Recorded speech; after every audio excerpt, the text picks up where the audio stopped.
Baik, pada video ini kami akan membahas analisis kebijakan pertahanan Filipina dalam konteks ASEAN dan dinamika geopolitik Asia Tenggara. Dimulai dari kerangka besarnya terlebih dahulu, yaitu ASEAN.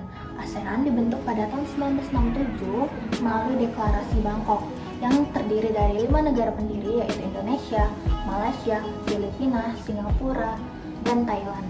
Prinsip dasar ASEAN adalah non-intervensi, musyawarah, dan konsensus, yang berarti ASEAN bukan aliansi militer seperti NATO, tapi ASEAN lebih mengarah ke diplomasi dan kerjasama. ASEAN dibentuk sebagai wadah kerjasama kawasan untuk menjaga stabilitas politik, keamanan, dan pembangunan ekonomi di Asia Tenggara. Nah, mekanisme seperti ASEAN Regional Forum dan ADM Plus dibuat agar negara-negara anggota dapat merespons ancaman regional secara bersama-sama.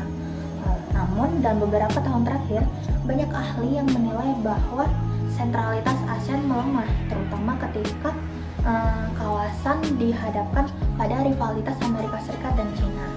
Nah, perbedaan kepentingan antar negara anggota membuat ASEAN kesulitan mempertahankan posisi yang solid dan kolektif.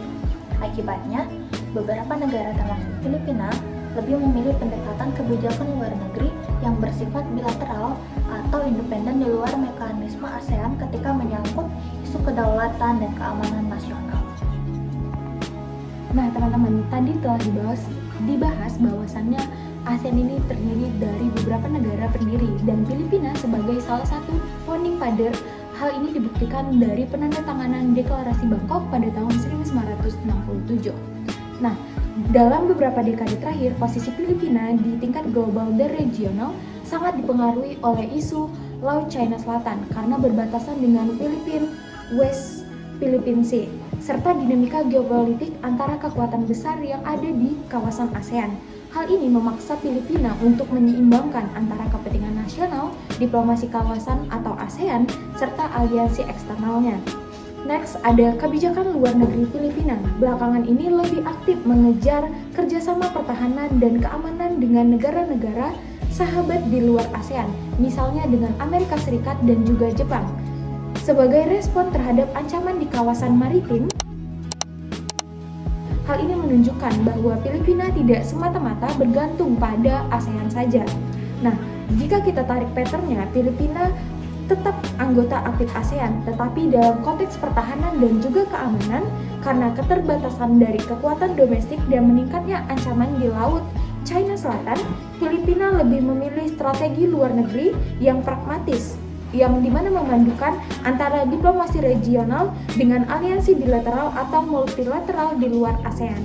Dari perubahan ini kita bisa melihat bahwa arahnya itu tidak selalu lurus dari Filipina sendiri karena sangat dipengaruhi oleh situasi geopolitik maupun di sekitarnya. Nah, di masa Duterte ini sendiri Filipina menggunakan strategi hedging, artinya Filipina tetap mengambil keuntungan ekonomi dari China tetapi tidak meninggalkan hubungan dengan Amerika Serikat juga.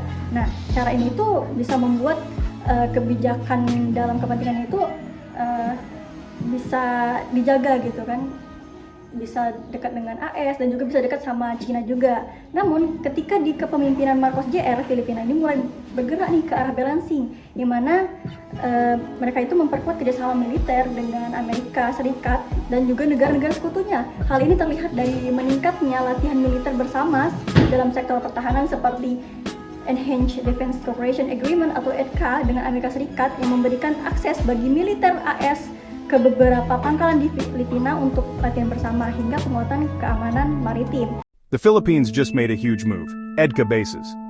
But is it a game changer for national security, or is it a gamble that raises big risks?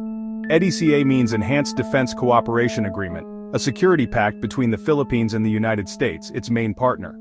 More bases mean more American troops on Philippine soil, and more U.S. military gear stationed across islands. Supporters say it boosts security against threats like China. It also brings construction and service jobs locally, and upgrades infrastructure and facilities in hosting areas. But critics warn, could this make the Philippines a bigger target? If tensions rise, the risk could escalate quickly. Is the promise of protection worth the risk of escalation? Juga ada latihan militer bersama dengan berbagai negara seperti Amerika Serikat, Jepang, Australia, dan juga negara lainnya. Terus ada juga kerjasama maritim dan keamanan regional, terutama untuk meningkatkan kemampuan menghadapi ancaman eksternal. Karena itulah strategi Filipina ini lebih condong ke balancing dengan AS.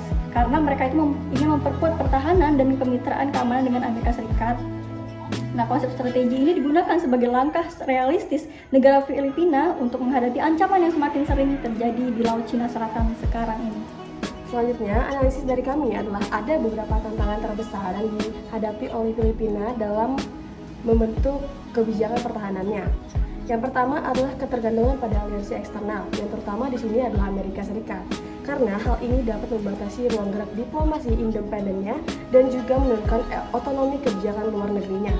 Yang kedua adalah dilema ekonomi dan juga keamanan.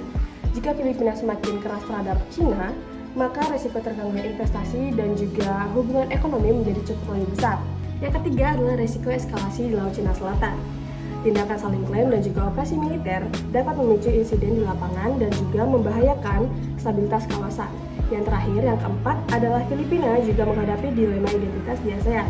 Di satu sisi ingin menjaga solidaritas ASEAN, tapi di sisi lain harus mengutamakan kepentingan negaranya sendiri. Jadi dengan demikian, dapat disimpulkan bahwa Filipina menerapkan strategi yang adaptif bergeser, yang mulai dari balancing ke hedging dan kembali lagi ke balancing untuk mengamankan kedaulatannya. Jadi, perubahan strategi yang ini mencerminkan bagaimana negara di ASEAN harus tetap fleksibel dalam menghadapi tekanan geopolitik global.